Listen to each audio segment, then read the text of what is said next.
ভাই শুনুন, কি একটা মেয়ের কাছে কি কখনো এটা এই সিদ্ধি প্রসঙ্গ বলা যায়? মেয়েরা কি সিদ্ধি খায়? আপনি আমাকে বলতে পারেন, তুমি সাইডে আসো। আপনি আমাকে বলতে পারেন একটা মেয়ে। আমার নাম কণিকা, আমি আলাউদ্দিন মোড়ে থাকি। চড়াইখোল আলাউদ্দিন নগর আমার দিরু বাড়িতে।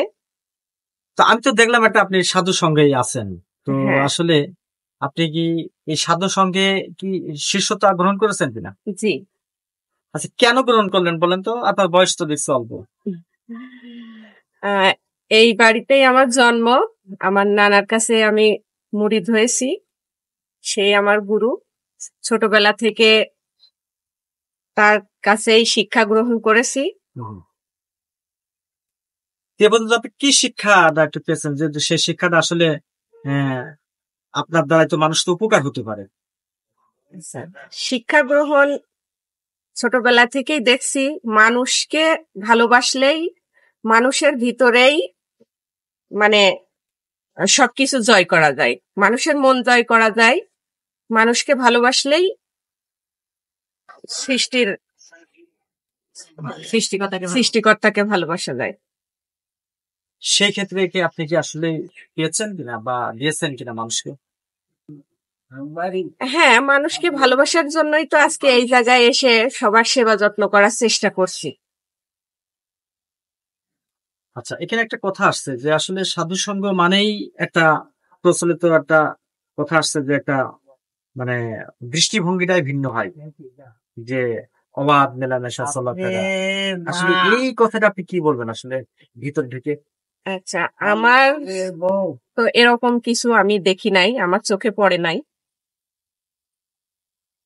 আমার কাছে ভালো লাগে। লালনের কোন দর্শনটাকে বেশি আপনার প্রাধান্য বা বেশি ভালো লাগে? অনেক তো দর্শন আছে।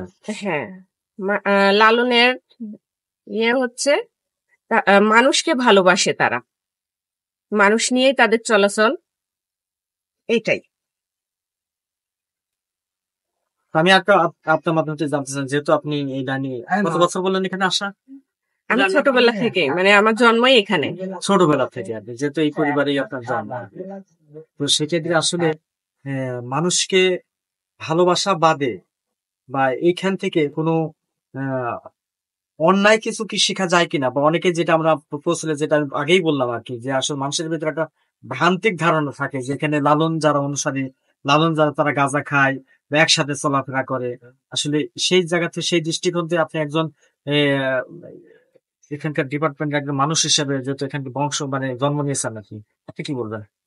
আচ্ছা, এটা মানুষের মানে লোভ লালসা কম থাকে সাধুদের মধ্যে। তারা মানুষ নিয়েই চলাফেরা করে, তারা বাইরের কোনো গ্যাঞ্জামে জড়াতে চায় না। আর গাঁজা খায় সেটা সাধুরাও খায়, অন্য মানুষরাও খায়, শুধু সাধু যে খায় তা তো না। কিন্তু সাধুদের ভিতরে এগুলো তো বেশি, সেক্ষেত্রে আপনি কি বলবেন? জয় জয় সাধুগুরু। সাংবাদিক শালম ভাই শুনুন, কি একটা মেয়ের কাছে কি কখনো এটা এই সিদ্ধি প্রসঙ্গ বলা যায়? মেয়েরা কি সিদ্ধি খায়? আপনি আমাকে বলতে পারেন, তুমি সাইডে আসো। আপনি আমাকে বলতে পারেন একটা মেয়ে ছেলে তো ধূমপানি করে তো নবীন মানুষ, বলবো না? নবীন ছোট বাচ্চাদের নবীনদের কাছে উদ্দেশ্যে শোনো, এইসব কথাগুলো মানুষ তো শুনতে হবে, কারণ এরা তো টিচিং প্রাপ্ত, শিখছে। সিদ্ধি প্রসঙ্গে আমাদের কাছে বলুন না, সিদ্ধি প্রসঙ্গে যায়নি, তুমি আসো, আমি শেষ করে দিচ্ছি আর কি। যাই, শেষ কথা হচ্ছে যেহেতু আপনি এইখান থেকে আসছেন আর কি, এবং এখানে আপনি লালিত পালিত হচ্ছেন আর কি, আসলে আপামর জনসাধারণ উদ্দেশ্যে আপনি কি বলবেন আসলে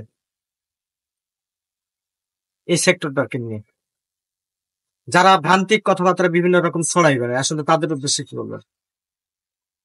এই ব্যাপারে আমার কিছু বলার নাই, যার যার ধর্ম সেই করবে। Thank you.